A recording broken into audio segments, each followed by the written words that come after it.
मैं पुनः फिर क्लास 8 की जो गो ग्रामर की बुक है उसकी पंक्चुएशन चैप्टर की क्वेश्चन नंबर 1 की चर्चा मैं इस वीडियो में करूंगा। अभी आप इसमें देखेंगे कि इसे बनाया कैसे जाए। फर्स्ट ऑफ ऑल पहले समझें कि आखिर पंक्चुएशन कहते किसे हैं। Punctuation is a collection of symbols that are used to make writing clearer to read and understand. कहने का मतलब ये है कि पंक्चुएशन जो होता है वो सिंबल्स का एक कलेक्शन है, एक समूह है जिसका यूज़ खास करके राइटिंग को क्लियर लिखते वक्त कि ताकि कोई भी रीडर आसानी से उसे पढ़ सके और उसे समझ सके। उसी का मतलब पंक्चुएशन से है। और पंक्चुएशन के बारे में जो आप स्टडी करते हैं तो उसमें अलग अलग प्रकार के जितने सारे सिंबल्स होते हैं, जैसे हाइफन है, जैसे डैश है, जैसे कॉलन है, जैसे सेमी कॉलन है, जैसे एपोस्ट्रोफे है, फुल स्टॉप है, क्वेश्चन मार्क है, एक्सक्लेमेशन मार्क है, कैपिटल लेटर्स हैं, कॉमाज हैं, एट्सेट्रा। तो ये सारे की जब मैं बात करूं तो इसी की स्टडी करना ही पंक्चुएशन कहलाता है। क्लियर? अभी मैंने क्या क्या बताया? कैपिटल लेटर्स का यूज़, फुल स्टॉप का यूज़, क्वेश्चन मार्क का यूज़, एक्सक्लेमेशन मार्क का यूज़, कॉमा का यूज़, इन्वर्टेड कॉमास का यूज़। तो इतने सारे और सारे अलग अलग और सारे इसके सिंबल्स हैं, इसी का यूज़ करना ही पंक्चुएशन कहलाता है। क्लियर? अब मैं ज़रा बात करूं कि क्वेश्चन नंबर 1 की इसको बनाएंगे कैसे। तो यहाँ दिया है इंस्ट्रक्शन के तौर पे। जब इसको हम देखते हैं तो मुझे पता चलता है कि capitalize and punctuate the following sentences. कहता है कि जहाँ जहाँ जो कोई वर्ड का जो स्टार्टिंग लेटर जो कैपिटल होगा उसे भी लिखें, और सही रूप से सेंटेंस जब लास्ट करता है तो किसी न किसी पंक्चुएशन मार्क्स का यूज़ करना हमारी जिम्मेदारी बन जाती है, तो उसे भी आप बनाएं। कहता है if you have finished the letter go and post it. अभी आपको पता होना चाहिए कि जब कोई भी सेंटेंस अगर लिखा जाता है तो उसका स्टार्टिंग लेटर हमेशा वर्ड का कैपिटल लेटर होता है। जैसे कि अभी आप यहाँ देख रहे हैं, मैंने यहाँ लिखा है if you have finished the letter go and post it. कहता है कि अगर आप पत्र को फिनिश कर चुके हैं तो जाएं और इसे पोस्ट करें। इसलिए यहाँ इफ़ में आई जो लेटर है उसको आप कैपिटल ही लिखें। कहता है mister Trip is always wrong. अब यहाँ मिस्टर में जो स्टार्टिंग जो लेटर है एम, ये कैपिटल होना चाहिए। और ट्रिप TRIPP, तो ट्रिप किसी व्यक्ति का नाम है, इसलिए ये टी का स्टार्टिंग लेटर जो भी आप देख रहे हैं ट्रिप का, ये ट्रिप का जो स्टार्टिंग लेटर जो टी है वो क्या है? कैपिटल ही लिखा गया है जो मैंने लिखा है, क्योंकि प्रॉपर नाउन का वर्ड है इसलिए। तो जब भी कभी प्रॉपर नाउन सेंटेंस के बीच में भी आए तो पर भी उसका वर्ड का जो पहला लेटर होगा वो कैपिटल ही होगा। तो Mister Trip is always wrong. Mister Trip हमेशा गलत ही रहते हैं या गलत ही हैं। Sally, Jenny and Ronnie are at the market. वैसे इसका नाम है सैली, जेनी एंड रनी। तो मैंने भी बताया कि प्रॉपर नाउन सेंटेंस के बीच में भी अगर आए तो उसका स्टार्टिंग लेटर हमेशा कैपिटल ही जाएगा। जैसे कि मैंने यहाँ लिखा है सैली, जेनी एंड रनी। ये देखते हैं सैली का जो स्टार्टिंग लेटर एस है वो कैपिटल है, जेनी का स्टार्टिंग लेटर जे ये भी कैपिटल है, एंड रॉनी का भी स्टार्टिंग लेटर आर ये भी कैपिटल है। तो ये तीनों के तीनों जो थे वो कहाँ हैं? तो मार्केट में हैं। क्लियर? अब में जरा देखा जाए कि the bus is going to village, don't you think so. Clear? अब कहते हैं कि स्टार्टिंग लेटर पुनः फिर सेंटेंस का किसी भी वर्ड का क्या होना चाहिए? कैपिटल। तो मैंने लिखा है the bus is going to village, comma don't you think so. कहता है क्या कि बस लेट होती जा रही है, क्या आप ऐसा नहीं सोचते? तो डोंट कॉन्ट्रैक्शनल फॉर्म है, तो कॉन्ट्रैक्शन फॉर्म में लिखने के लिए हमें एपोस्ट्रोफी का भी यूज़ करना होता है, तो डोंट यू लगाए यहाँ। क्लियर? तो यहाँ कॉमा और यहाँ इसके ऊपर डोंट यू जब लिखें तो इसके ऊपर एपोस्ट्रोफी। कहता है कि computer consists of 4 main parts, a CPU, N input device, an output device and a memory unit. अब यहाँ CPU है। CPU के बारे में आपको पता होना चाहिए कि वो कंप्यूटर का ब्रेन जिसे कहा जाता है, सेंट्रल प्रोसेसिंग यूनिट। तो इस रूप में देखा जाए तो a computer consists of 4 main parts. Consist of का मतलब होता है से बना होना। एक कंप्यूटर जो होता है वो 4 मेन पार्ट से मिलकर बना होता है। एक CPU, तो CPU देखते हैं यहाँ CPU का तीनों लेटर्स कैपिटल ही जाएगा। अ CPU, N input device, an output device and a memory unit. ये 4 से ही मिलकर मेनली बना होता है। कहता है teacher has a bed degree. अब यहाँ बेड इसको आप ना पढ़ें, क्योंकि टीचर बनने के लिए तो आपको पता होगा कि उसके पास B.Ed की डिग्री ही तो होनी चाहिए। क्लियर? जब मैं B.Ed की बात करूं तो पता होना चाहिए कि B.Ed मतलब क्या होता है, बैचलर ऑफ एजुकेशन। तो कहता है क्या कि a teacher has a B.Ed degree, तो यहाँ B के बाद डॉट, AD के बाद डॉट, डिग्री। कहता है क्या कि टीचर के पास कौन सी डिग्री है, B.Ed की डिग्री है। अभी करेंट एज में अब धीरे धीरे इस डॉट का यूज़ भी धीरे धीरे खत्म होते जा रहा है। क्लियर? आप इसको चाहें तो B और ED लिख सकते हैं, लेकिन ED में जो D होगा वो स्मॉल ही होगा। क्लियर? और B के बाद मैंने यहाँ डॉट लगाया है। अब चाहे तो इसे लगा भी सकते हैं, लेकिन अभी एज में धीरे धीरे ये खत्म होते जा रहा है। Clear? It's known that mother Mary gave birth to Jesus in a manager.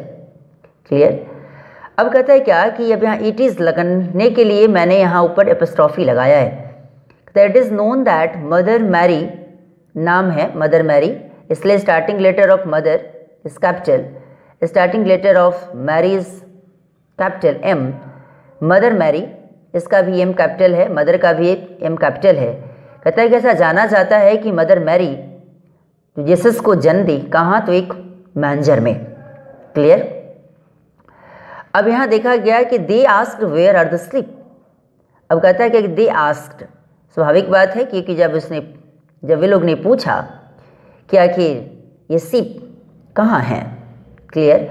तो अभी देखा जाए तो यहाँ क्वेश्चन पूछा जा रहा है, और इस प्रकार के रूप में अगर देखा जाए तो इस सेंटेंस को 2 भागों में बांटा जा सकता है। एक होता है रिपोर्टिंग स्पीच, डायरेक्ट स्पीच के फॉर्म में देखा जाए तो रिपोर्टिंग स्पीच, और एक यहाँ हो गया रिपोर्टेड स्पीच। तो they asked where are the sheep, और जब जैसे ही क्वेश्चन अगर है तो ये साइन ऑफ इंटरोगेशन लगेगा, और इस बीच में इन्वर्टेड कॉमास के रूप में लगाना पड़ेगा। क्लियर? तो दे आस्क्ड, वे लोगों ने पूछा कि सीप कहाँ है। We used 2 part solution.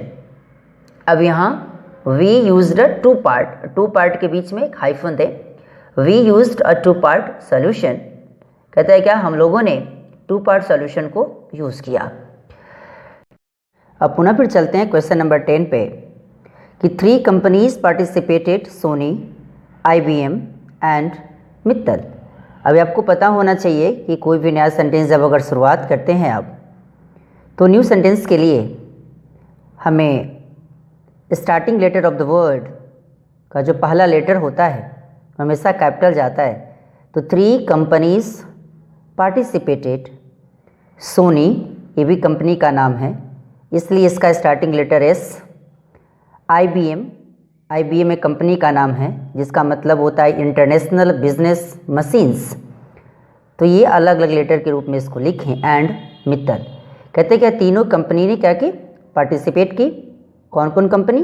तो सोनी, IBM एंड मित्तल। और ये पार्टिसिपेटेड के जस्ट बगल में आप एक क्या दें, तो ये सिंबल आप अवश्य ही दें। अब इसी के जस्ट अब हम नेक्स्ट पेज पे चलता हूँ नेक्स्ट नंबर क्वेश्चन पे। कहता है कि Columbus ships were named the Nina, the Pinta and the Santa Maria. अब इसको हम कैसे लिखेंगे, क्योंकि नया सेंटेंस पुनः शुरुआत करना है और ऐसे भी ये यहाँ वर्ड देख रहे हैं क्योंकि एक नेम के रूप में इसको लिया गया है। तो कोलंबस और यहाँ एपोस्ट्रोफी लगाएं, पोजीशन को शो करना है। कोलंबस शिप्स वर नेम्ड, कहता है कोलंबस के सारे जहाज़ को, शिप्स को क्या नाम दिया गया, तो नेम्ड इसी के जस्ट बगल में ये सिंबल दें आप, the Nina, the Pinta and the Santa Maria.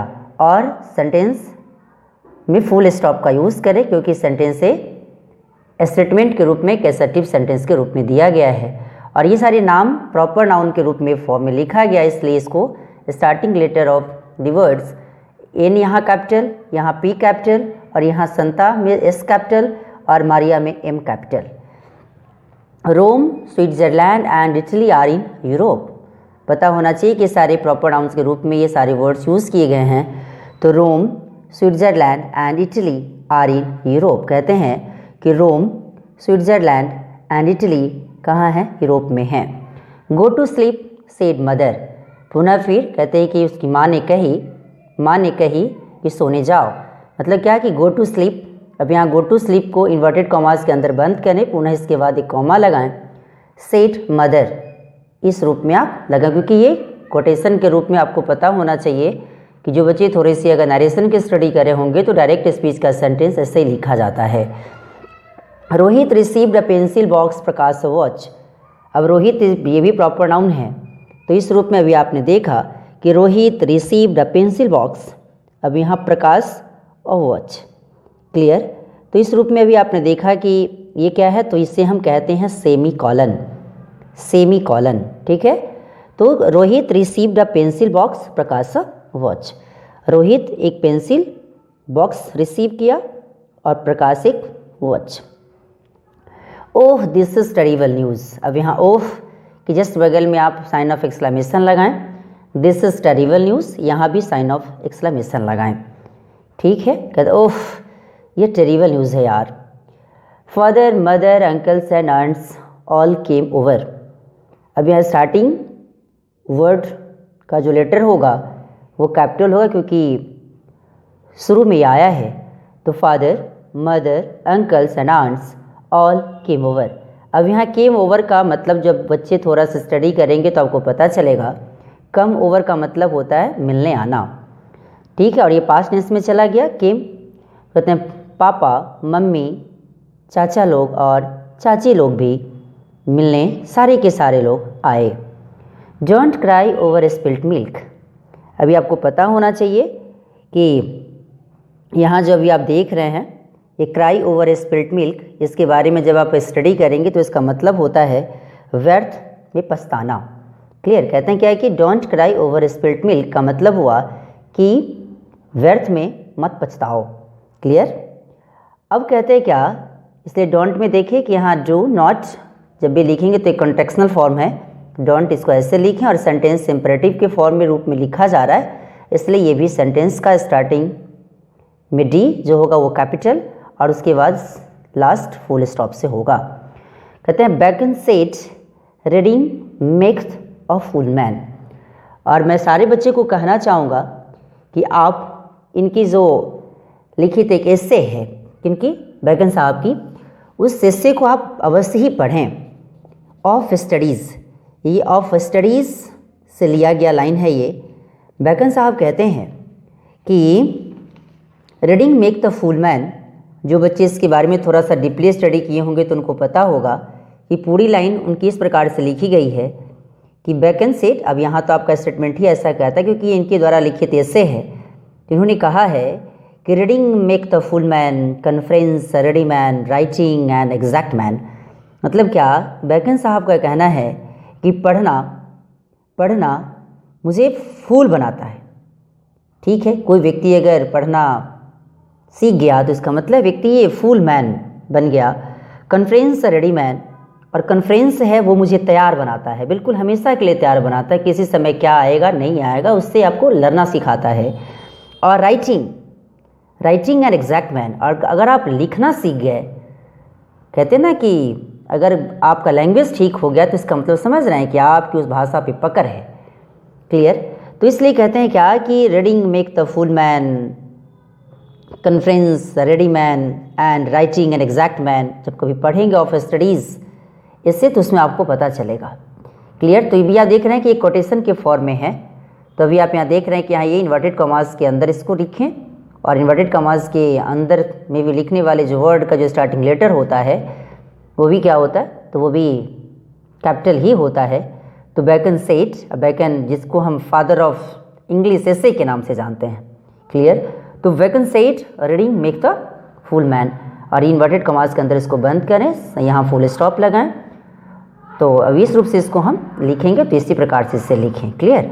तो अभी आपने देखा क्या कि क्लास 8 की जो ग्रामर की बुक है उसकी पंक्चुएशन चैप्टर की क्वेश्चन नंबर 8A जो 1 से लेकर 18 तक का क्वेश्चन था, मैंने इसे कंप्लीट किया। और वीडियो आपको कैसा लगा इसके बारे में लाइक, सब्सक्राइब एंड कमेंट करना न भूलें। उसे शेयर भी करें ताकि ज़्यादा से ज़्यादा बच्चा इसे देख कर कुछ सीख सके। Thanks a lot.